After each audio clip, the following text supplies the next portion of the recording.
अगर आपको pharma sector पसंद है और आप स्मॉल कैप कंपनी ढूंढ रहे हैं जिसके फाइनेंशियल्स काफ़ी शानदार हो, जिसकी मैनेजमेंट काफ़ी अच्छी हो, जिसके भीतर फॉरेन इंस्टीट्यूशनल इन्वेस्टर अपने स्टेक बढ़ा रहे हो, तो ये वीडियो आप लोगों के लिए है। बस धैर्यपूर्वक मेरी बातों को सुनिएगा तो बहुत सारी सही जानकारियाँ आपको मिल जाएंगी। मैं हूँ विशाल राज ठाकुर और मेरा आप लोगों से कोई लाभ और हानि का रिश्ता नहीं है, भाईचारे का रिश्ता है, जिसके नाते ये वीडियो मैं आप लोगों के लिए रिकॉर्ड कर रहा हूँ। और इस वीडियो में बिल्कुल सरल भाषा में मैं आप लोगों को समझाने की कोशिश करूंगा कि ये कंपनी करती क्या है, कंपनी के फाइनेंशियल्स कैसे हैं।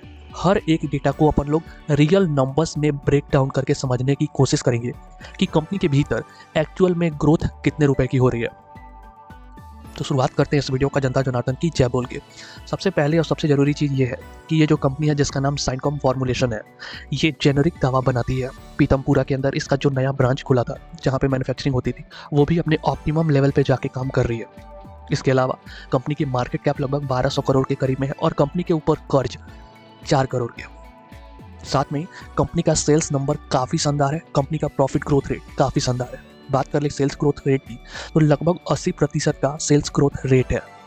रिटर्न ऑन इक्विटी और रिटर्न ऑन कैपिटल एम्प्लॉयड, यानी कि सिंपल साधारण समस्या को ना बढ़ाते हुए आपको मैं समझाऊं तो रिटर्न ऑन कैपिटल एम्प्लॉयड को हम लोग ऐसे समझ सकते हैं कि कंपनी अगर 100 रुपये डिप्लॉय कर रही है कहीं भी, तो वहाँ से कंपनी 18.5 रुपये का रिटर्न लेके आ रही है, जो कि अपने आप में बहुत बड़ी चीज़ है।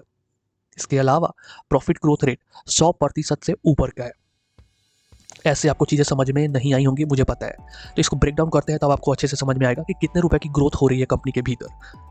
तो बस आप चैनल को सब्सक्राइब कीजिए, तब तक मैं आपको बता रहा हूँ। कंपनी 2024 के भीतर कुल राजस्व जो जुटाई थी वो 276 करोड़ का था।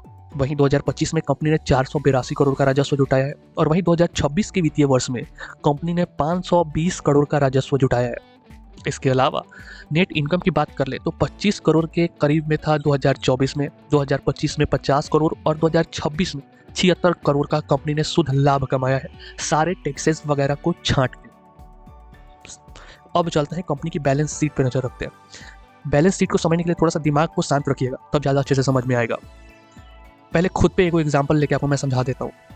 एक चीज़ आपने देखा होगा कि जब आपके पास बहुत सारा काम होता है करने के लिए जो आप नहीं कर पाते हैं अकेले, तो उसके लिए आप बाहर से लोगों को हायर करते हैं।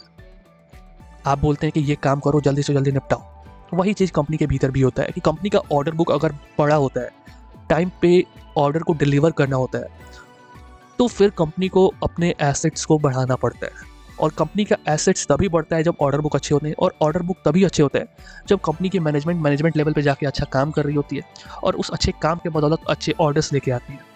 तो यहाँ पे ये चीज़ देखने को मिल रही है कि कंपनी का ऑर्डर बुक अच्छा है, इसी का नतीजा कंपनी के एसेट्स मैनेजमेंट पे दिख रहा है। 308 करोड़ का कुल एसेट था कंपनी के पास 2022 के वित्तीय वर्ष में।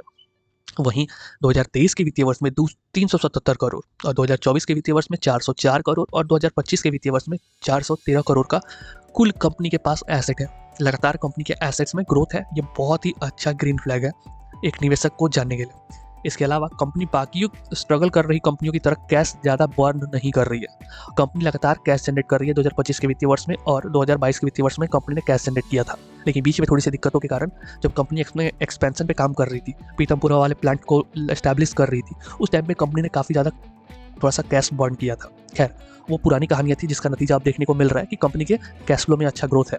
अब वैल्यूएशन की बात कर लेते हैं। साइनकॉम फॉर्मुलेशन की जो कॉम्पिटिटर्स कंपनियां हैं जिसकी पीई वाइज अगर कंपेयर कर ले तो सन फार्मा की 41 की पीई पे ट्रेड कर रहा है। वहीं टोरेंट फार्मा लगभग 90 की पीई पे, सिप्ला 30 के पीई पे। उन्हीं के सामने जो साइनकॉम फॉर्मुलेशन है जो कि जेनरिक दवा बनाती है, वो 16 के पीई पे ट्रेड कर रहा है। यही कारण है कि अच्छी वैल्यूएशन को देखते हुए कंपनी के भीतर फॉरेन इंस्टीट्यूशनल इन्वेस्टर भी स्टेक बढ़ा रहे हैं। एक चीज़ मैं आपको यहाँ पे आगे चल के दिखाता हूँ। देखेंगे जून 2026 में कंपनी के भीतर इंस्टीट्यूशनल इन्वेस्टर नाम मात्र ही सही 0.35% ही सही, लेकिन कंपनी के भीतर इंस्टीट्यूशनल इन्वेस्टर ने स्टेक बढ़ाए हैं जो कि मार्च 2026 में 0.21% थे और वहीं जून 2026 में बढ़ के 0.35% है। ये एक ग्रीन फ्लैग के तौर पे आप कंसिडर कर सकते हैं। इसके अलावा कंपनी की बात कर लें डिविडेंड्स की, तो कंपनी ने कुछ खासा डिविडेंड दिया नहीं है 2022 के बाद से, क्योंकि कंपनी एक्सपेंशन पे लगी हुई थी, पीतमपुरा वाले प्लांट के चक्कर में पड़ी हुई थी, जिसका नतीजा था कि कंपनी ने डिविडेंड वगैरह नहीं बांटा है। तो मैं आपको बस इतना ही बोलूँगा कि मेरे कहने के बाद भी आपको ना शेयर लेने की ज़रूरत है और ना आपके पास है तो बेचने की ज़रूरत है। आपको बस खुद से एनालिसिस करनी है और अपने वित्तीय सलाहकार से परामर्श लेना है। उसके बाद ही किसी भी तरीके का निवेश निर्णय लेना है। बाकी कंपनी की वैल्यूएशन अच्छी है, कंपनी के फाइनेंशियल्स अच्छे हैं, कंपनी की मैनेजमेंट अच्छी है, कंपनी के भीतर इंस्टीट्यूशनल इन्वेस्टर के स्टेक है, साथ में ही प्रमोटर के पास भी पर्याप्त मात्रा में स्टेक है। पर्याप्त चीज़ें हैं जो कि अच्छी हैं।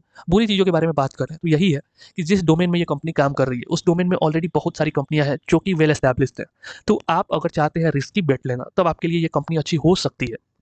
लेकिन अगर आप सेफली खेलना चाहते हैं, तो मुझे लगता है कि इस डोमेन की अच्छी जो कंपनियाँ हैं, उसके ऊपर दाँव लगाएँगे तो ज़्यादा अच्छा है। लेकिन इन सारी चीज़ों से ऊपर उठ के अगर आप इस डोमेन के ऊपर दाँव लगाना चाहते हैं, तो आपके लिए जो ईटीएफ है इस डोमेन का, फार्मा ईटीएफ, उसके ऊपर अगर आप दाँव लगाते हैं, वो सबसे ज़्यादा बेहतर होगा लॉन्ग टर्म के लिए।